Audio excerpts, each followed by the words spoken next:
내 아버지와 어머니를 공경하라. 이것이 약속 있는 첫 계명이니. 하나님 말씀은 진리의 말씀입니다. 진리의 말씀으로 저희를 깨끗게 하옵소서. 예수님 이름으로 기도합니다. 아멘. 오늘은 어버이 주일과 어린이 주일이 같이 있는 주일입니다. 왜냐하면 지난 금요일 날 어린이날이 지나갔고 우리 또 내일은 어버이 주일이기 때문에 우리가 오늘은 동시에 우리가 같이 지내기로 합니다. 보통은 그 어린이 주일은 5월 첫째 주에 지내고 그다음에 어버이 주일은 5월 둘째 주에 지내는데 우리가 오늘 같이 지내기로 한 것입니다.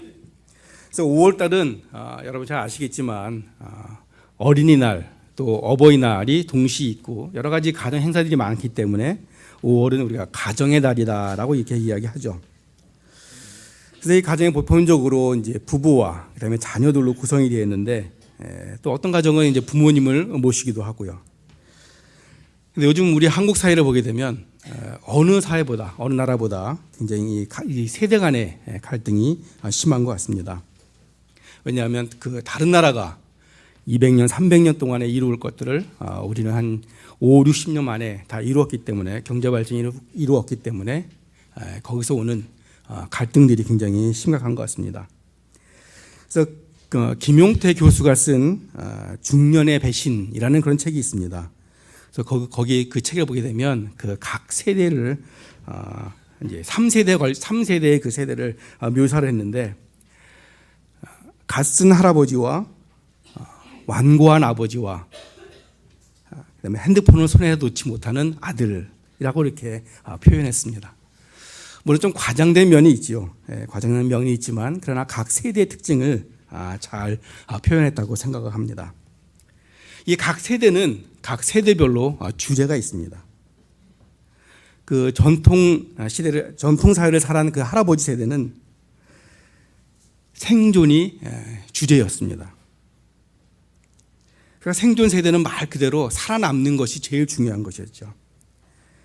일제시대에 태어나서 해방을 맞이하고 또 6.25를 겪으면서 여러 실제 전쟁과 난리통 속에서 사람들이 많이 죽어갔기 때문에 살아남는 것, 그것이 굉장히 중요한 가치였고 또 나라 잃은 슬픔을 알기에 나라의 중요성을 굉장히 잘 알고 있었습니다.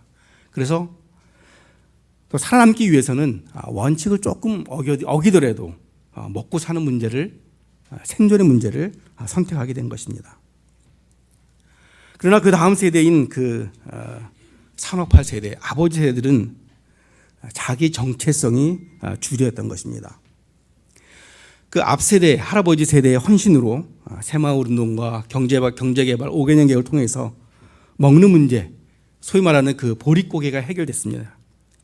그런데 이 세대부터서는 진정한 의미를 찾기 시작한 것이죠. 그러니까 생존의 가치보다는 원칙을 더 추구하고 또 독재에 항거해서 민주화를 이루게 된 것입니다. 그래서 이 아버지 세대는 먹고 사는 문제가 아닌 의미를 찾고 자기 정체성을 찾으려고 노력한 세대인 것입니다. 물론 우리가 IMF를 겪으면서 그 아버지 세대가 생존 세대의 생각으로 조금 돌아간 면도 없지 않아 있습니다.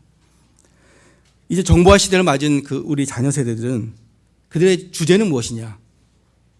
즐거움입니다. 즐거움. 펀이라고 얘기하죠. 그러니까 그들에게는 생존의 문제나 또 어떤 일의 원칙이나 의미보다는 즐거운 일이 뭔가, 자신에게 참 즐거운 일을 찾으려는 그런 경향이 강합니다. 그래서 종종 이 아버지 세대와 자녀 세대가 갈등을 갖게 되는 것이죠. 그러나 이 세대도 정말 자기가 좋아하는 것을 찾기만 하면 정말 미친 듯이 다른 사람의 평가에 상관없이 열심히 살아가는 그런 세대인 것입니다. 우리가 각 세대가 중요시하는 주제는 다르지만 그러나 각 세대가 열심히 살아간다는 점에서는 공통점이 있습니다. 그래서 우리가 이 가정의 달을 맞이해서 각각 다른 세대를 우리가 열린 마음으로 이해하려고 한다면 우리 5월의 이 가정의 달은 좀 더 건강한 모습으로 또 즐거운 가정으로 될 줄로 생각합니다. 오늘 이러한 바탕 위에서 오늘 본문에서 이야기하고 있는 부모를 공경하라라는 것을 우리 같이 나누고자 합니다. 사도 바울은 왜 에베소 교인들에게 부모를 공경하라고 썼을까요? 바울이 이 에베소서를 썼을 그 당시는 본인은 정작 그 로마에서 감옥에 갇혀 있는 그런 상태였습니다.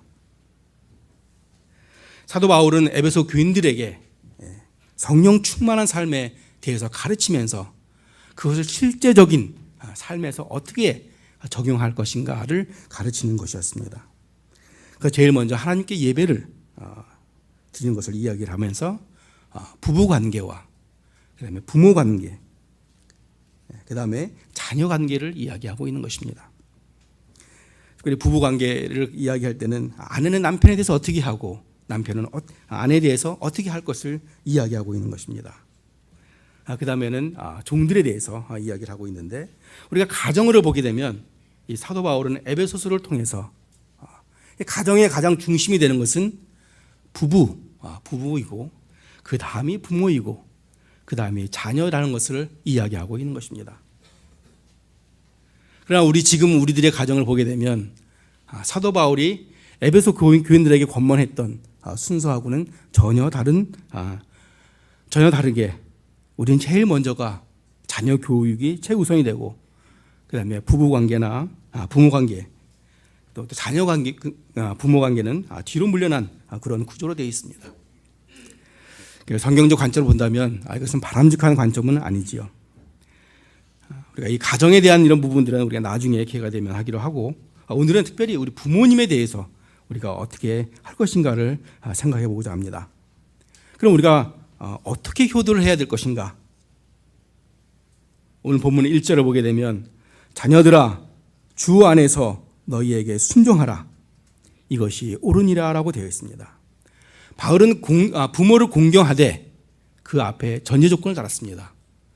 주 안에서 공경하라 라고 이야기했습니다. 왜 주 안에서 공경하라 라고 이야기했을까요? 그것은 이 바울이 지금 에베소 교인들을 향해서 편지를 쓰고 있다라는 것을 생각하면 우리가 이해할 수가 있습니다. 그 당시 에베소라는 그 도시는 항구 도시였습니다.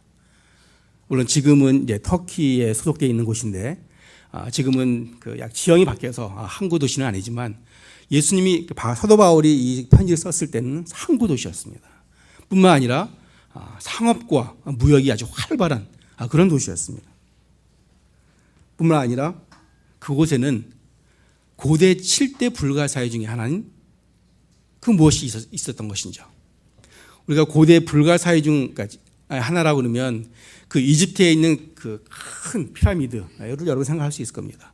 마찬가지로 이 에베소에는 아르테미스라는 신전이 있었습니다. 근데 그게 지금은 남아있는 것이 기둥이 6개, 7개밖에 되지 않습니다. 근데 그 기둥이 다 있을 때는 정말 거대한 그런 진짜 우리가 정말 불가사의야라고 할 수 있을 정도로 아주 거대한 그런 신전이 있었던 것입니다. 근데 이 아르테미스라는 신은 어떤 신인가요? 바로 이방 여신인 것입니다. 물론 그 신께 제사를 드리는 동안에 물론 그 신전에는 여사제들이 많이 있었고요. 그 신께 예배드리는 도중에 음행들이 당연히 일어나게 된 것입니다. 따라서 이 에베소라는 것은 지금은 우리가 생각해보는 그 미국의 라스베가스 정도로 생각해볼 수가 있는 것이죠. 상업과 무역이 활발하고 도덕적으로 타락한 그런 도시가 바로 에베소인 것입니다. 그래서 에베소 교인들 중에는 그 부모가 하나님을 모르는 사람도 있을 테고 또 그리스도의 가르침 그런 것들을 들어본 적이 없는 그런 부모들도 있었을 겁니다. 그래서 사도 바울은 그들에게 권면하되 부모를 공경하되 그냥 액면 그대로 공경하는 것이 아니라 주 안에서 예수 그리스도가 가르치는 가르침 안에서 그들을 공경하라라고 이야기한 것입니다. 또한 사도 바울은 1절 말미에 그렇게 하는 것이 옳으니라라고 이야기했습니다. 즉 부모를 공경하는 것이 옳다라고 이야기한 것입니다. 그 이유는 무엇일까요? 단지 자식이 부모를 공경하는 것이 당연하기 때문에 또는 사회적 미덕이기 때문에 그렇게 하라고 그랬을까요? 바로 자녀가 부모를 공경하는 것은 자연법이자 또 본성이지만 더 나아가서는 바로 하나님께서 우리에게 계시한 특별 계시인 율법에 속한 것이기 때문에 그렇습니다. 그렇기 때문에 부모에게 순종하는 것은 옳은 일인 것입니다. 그런데 우리가 순종과 복종은 다르다는 걸 우리가 알 수가 있죠. 순종이란 귀를 기울이고 청종한다는 그런 말입니다. 이것을 헬라어로 보게 되면 휘포아쿠아라는 그런 단어가 되어 있는데 두 단어가 합성입니다. 휘포라는 것은 전치사고 아쿠아라는 그런 단어가 되는데 이 휘포라는 뜻은 안으로 속으로 들어간다는 그런 뜻이 됩니다. 아쿠라는 것은 듣다, 청취하다라는 뜻입니다. 따라서 순종이라는 것은 부모의 말씀을 가슴 안에 두고 또 그 관심을 갖고 귀를 기울이는 것을 이야기하는 것입니다. 당연히 외형적인 행동을 의미하는 것이 아니라 마음속으로 부모님의 권위를 인정하고 받아들이는 것을 바로 순종이라고 이야기할 수 있는 것입니다. 마음에 내키지 않지만 억지로 하는 것은 복종이죠. 그러나 성심성의껏 부모를 행동으로 마음속으로 따르는 것, 바로 그것이 순종인 것입니다. 이 순종에는 핑계를 대지 않습니다. 핑계를 달지 않는 것, 네, 그렇게 하겠습니다 라고 하는 것이 바로 순종인 것입니다. 예수님도 이 땅에 오셔서 공생애를 시작하시기 전에 어린 시절에 육신의 부모를 잘 순종하였습니다. 우리가 누가복음 2장 51절을 보게 되면 예수께서 함께 내려가사 나사렛에 이르러 순종하며 받드시더라 라고 기록되어 있습니다. 바로 예수님조차도 육신의 부모를 순종하며 받들었던 것을 우리가 알 수가 있습니다. 우리 크리스찬들은 바로 예수님의 가르침, 예수님의 행동을 우리가 따르는 사람들 아닙니까? 따라서 우리도 예수님과 같이 이 땅에 있는 육신의 부모, 우리를 잘 성정하고 잘 순종하고 따르는 것이 바로 진정한 크리스찬이라고 할 수가 있겠습니다. 두 번째로 내 아버지와 어머니를 공경하라. 2절에 이렇게 되어 있습니다. 이것이 약속 있는 첫 계명이니, 오늘 설교의 제목이죠. 약속 있는 첫 계명. 바로 그것은 내 아버지와 어머니를 공경하는 것입니다. 여러분이 잘 아시겠지만 하나님께서는 이스라엘 백성들에게 10계명을 주셨습니다. 제1계명은 나 이외에 다른 신을 두지 말라. 두 번째 계명은 내 이름을 망령되이 일컫지 마라. 세 번째로는 주의를 거룩히 지키라. 그런데 이 세 계명에는 그 다음에 다른 얘기가 없습니다. 그래서 네 번째 계명인 제4계명 내 부모를 공경하라. 그리하면 내가 어떻게 될 것이라는 축복의 말씀이 있는 것입니다. 그래서 이 부모를 공경하는 것이 바로 약속 있는 첫 계명이 되는 것입니다. 우리가 10계명에 대해서는 여러분이 잘 아시겠지만 1계명부터 3계명까지는 바로 하나님과 우리와의 이런 수직적인 관계에 대한 이야기입니다. 그리고 4계명부터 마지막 10계명까지는 우리 인간과 인간, 그러니까 이웃에 대한 그런 계명인 것입니다. 그런데 우리 수평에 대한 그런 관계의 첫 번째 계명이 뭐냐? 제4계명입니다. 부모를 공경하라. 즉 다시 말해서 첫 번째 파트인 하나님과 인간과의 관계와 사람과 사람의 관계를 잘 이끌 수 있는 것이 바로 네 번째 제4계명인 것을 이야기합니다. 부모를 잘 공경하는 것이 바로 하나님을 공경하고 이웃과 잘 지낼 수 있는 첫 번째 단계가 되며 두 개를 이을 수 있는 그런 다리가 된다라고 이야기할 수 있는 것입니다. 예수님 당시에도 유대인들 중에는 부모를 공경하지 않는 그런 유대인들이 있었습니다.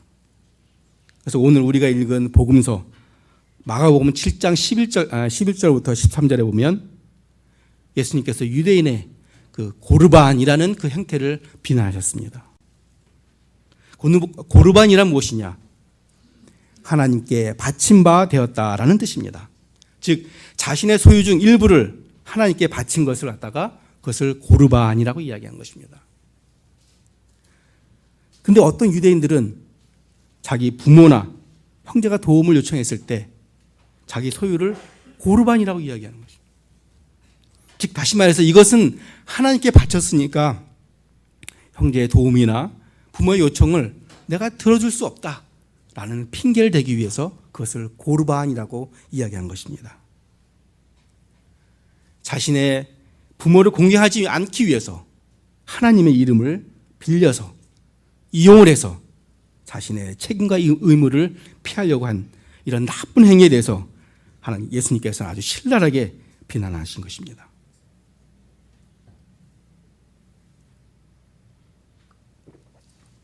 죄송합니다. 제가 목소리가 안 좋아서 지난주에 그 세미나를 하는 동안에 계속 그 에어컨을 틀었더니 목소리가 안 좋았습니다. 죄송합니다. 그 어떤 한 심리학자가 특별한 그 실험을 했다고 합니다. 어떤 동네에 한 구역을 정해서 집집마다 매일 $100씩을 주었다가 갖다 놓았다고 합니다. 그러니까 $100면 뭐 우리 지금 한 11만 원 정도 되겠죠. 그냥 러프하게. 그래서 그 결과를 관찰하기로 한 것입니다.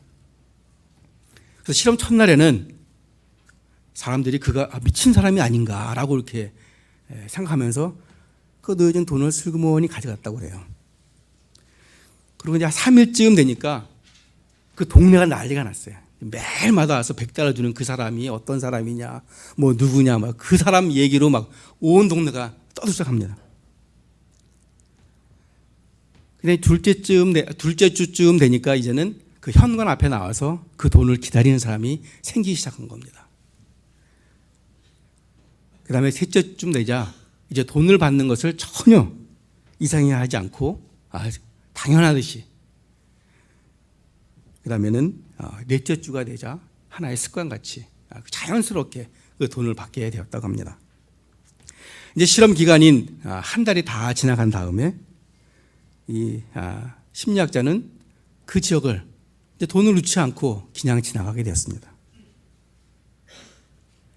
그러자 사람들은 아주 불쾌해하고, 심지어는 어떤 사람은 오늘 왜 돈을 주지 않느냐라고 따지는 사람까지 생겼다고 합니다. 그 마을 사람들이 이상한 사람일까요? 바로 그 마을 사람들 모습 속에서 우리들의 모습을 보게 됩니다. 하나님은 한량없는 은혜를 우리에게 주셨습니다. 우리는 우리들의 죄로 죽을 수밖에 없고 지옥에 갈 수밖에 없는 저희들이지만, 바로 하나님의 한 분 아들 예수 그리스도를 이 땅에 보내주시고 우리를 구원하기 위해서 십자가에 죽기까지 우리를 사랑하셨던 것입니다. 그런데 우리는 조금 더 내 욕심과 내 이기심 때문에 하나님께 더 달라고 그러고 받은 것에 대해서 감사하지 않는 우리의 모습들이 바로 이 마을 사람들의 모습과 같다라고 우리가 생각할 수가 있습니다. 하나님을 섬긴다고 하면서, 눈에 보이지 않는 하나님을 섬긴다고 하면서 육신의 부모, 눈에 보이는 부모를 섬기지 않는 것은 그건 진정한 크리스찬의 모습이 아닐 것입니다. 어버이 주일의 주인공은 부모님들입니다. 하나님이 이 땅에 직접 만드신 제도가 두 가지가 있습니다. 그것은 가정과 성만찬입니다. 우리 창세기를 보게 되면 하나님께서 아담을 만드시고 또 하와를 만드셔서 첫 번째 가정을 이루셨습니다. 또 예수님도 이 땅에 오셔서 공생애를 처음 시작하셨을 때 첫 번째 한 그 기적이 있습니다. 바로 그것이 가나의 혼인잔치에서 물로 포도주로 만드는 그런 기적이었습니다. 그런데 혼인잔치가 어떤 잔치입니까? 바로 새로운 가정이 태어나는 그런 잔치인 것입니다.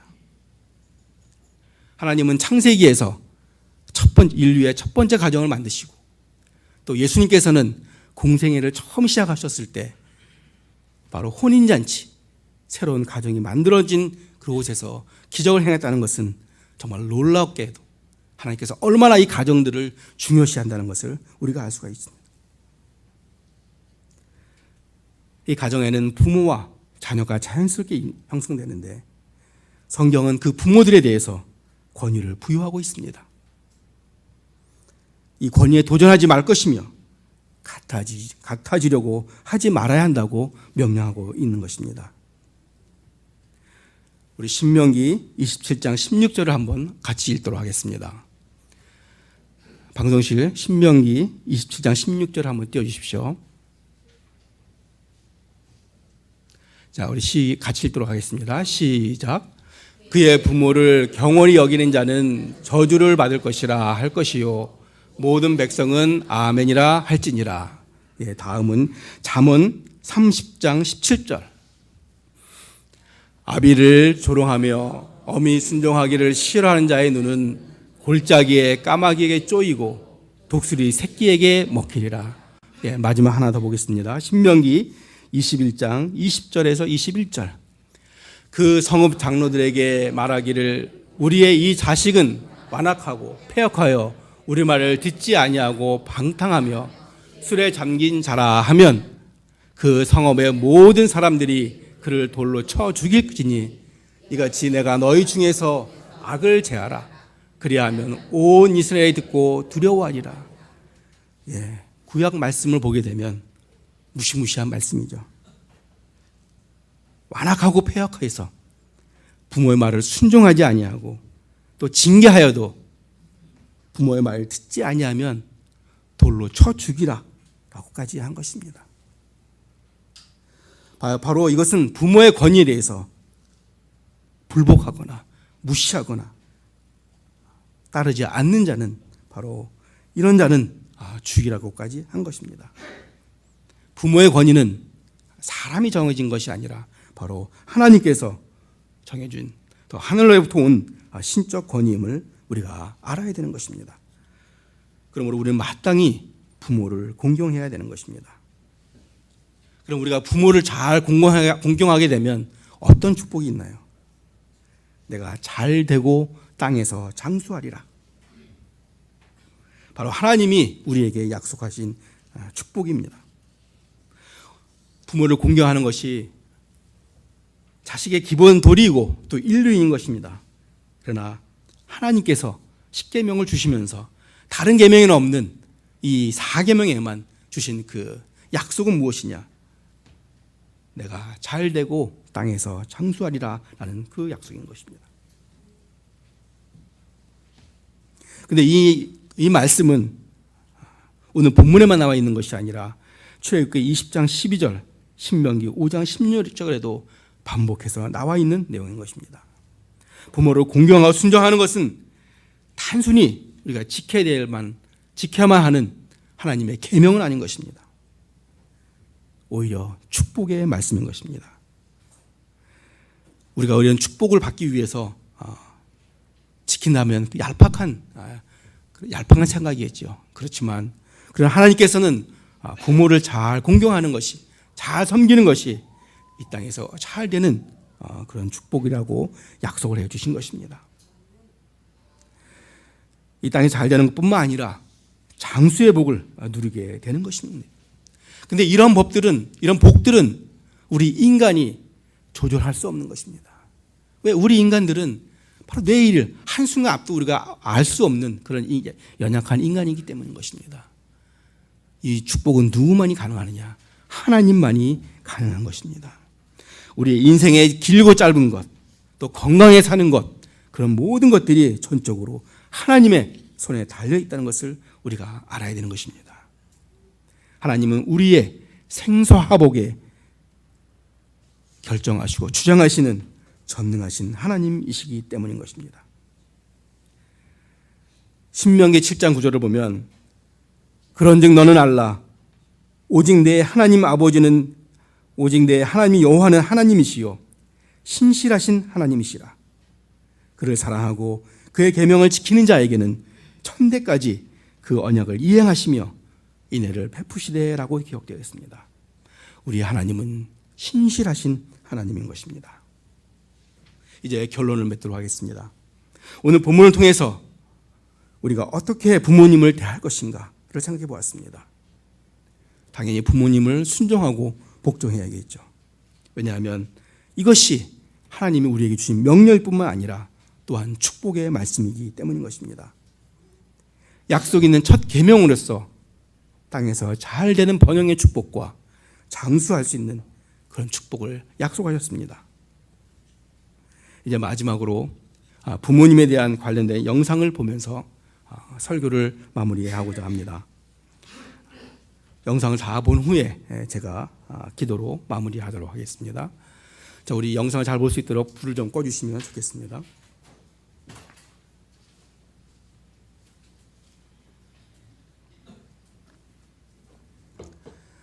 예, 볼륨을 좀 켜주십시오.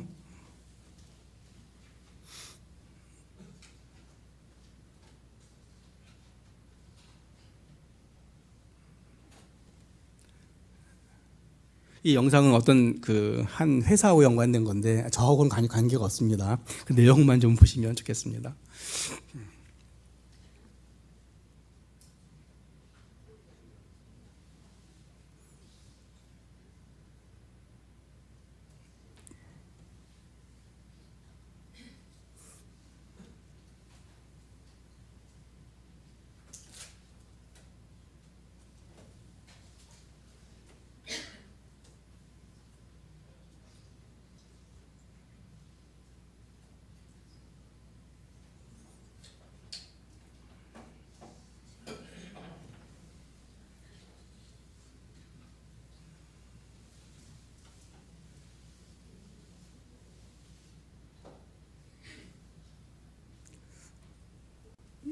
음성이 안 나오고 있습니다.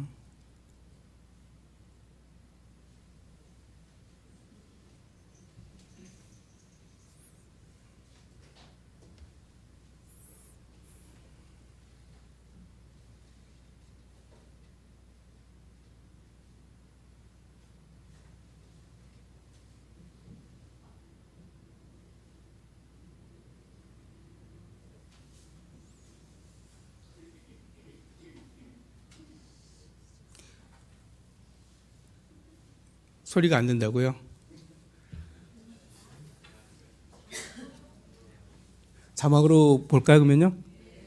자, 그러면 맨 처음부터 다시 틀어주십시오. 이게 소리가 들어가면 더 예.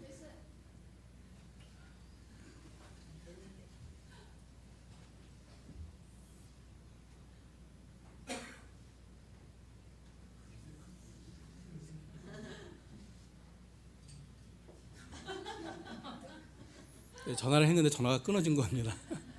그러니까 그만큼 부모님에게 전화를 안 드렸다는 얘기죠.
아빠한테는 자랑거리거든.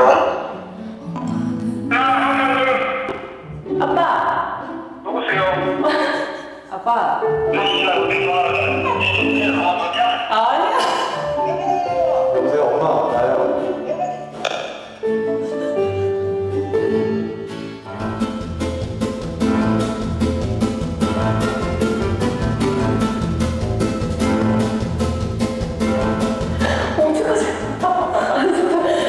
기억이다. 아, 지금? 진짜로요? 아, 정말요? 아, 저거? 아, 저희 아빠 진짜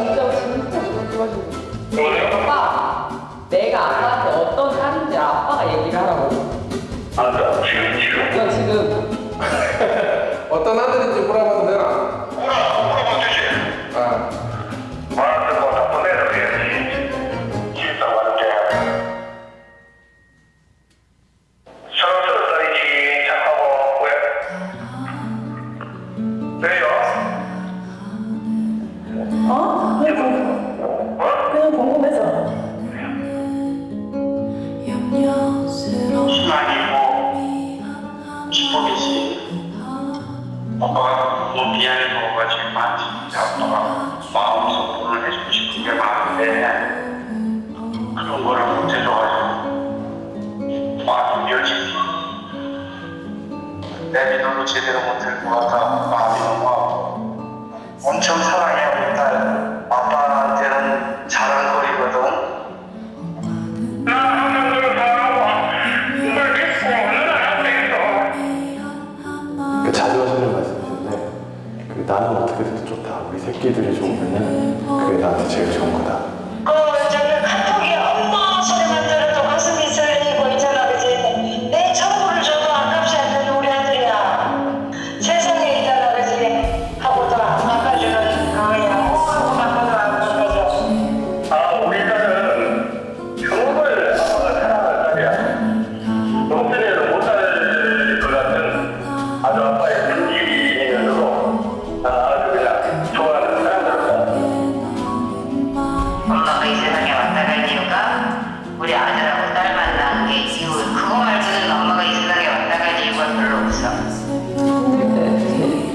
의지하는 그런 존재가.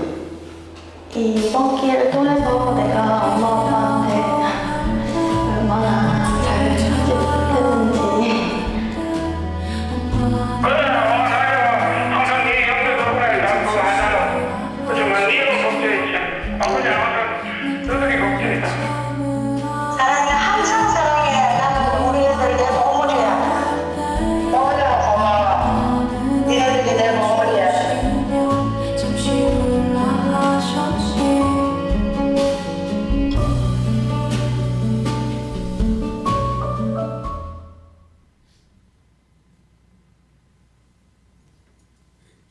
우리 잠깐 기도하도록 하겠습니다. 우리의 생사화복을 주관하신 하나님, 우리들을 낳아주시고 기르신 부모님들을 생각해 봅니다. 바쁘다는 핑계로 자주 찾아뵙지 못하고 자녀드리지 못하였던 것을 저희들 고백합니다. 오늘 다시 하나님의 자녀로서 하나님이 우리에게 주신 약속 있는 축복을 다시 생각하며 부모님들을 잘 공경하고 순종하는 마음으로 아름다운 가정을 이룰 수 있도록 주님이 인도하여 주시옵소서. 또 눈에 보이지 않는 영적인 하나님만 우리가 섬기는 것이 아니라 눈에 보이는 육신의 부모도 잘 섬길 수 있도록 주님 인도하여 주시옵소서. 예수님의 이름으로 기도합니다. 아멘.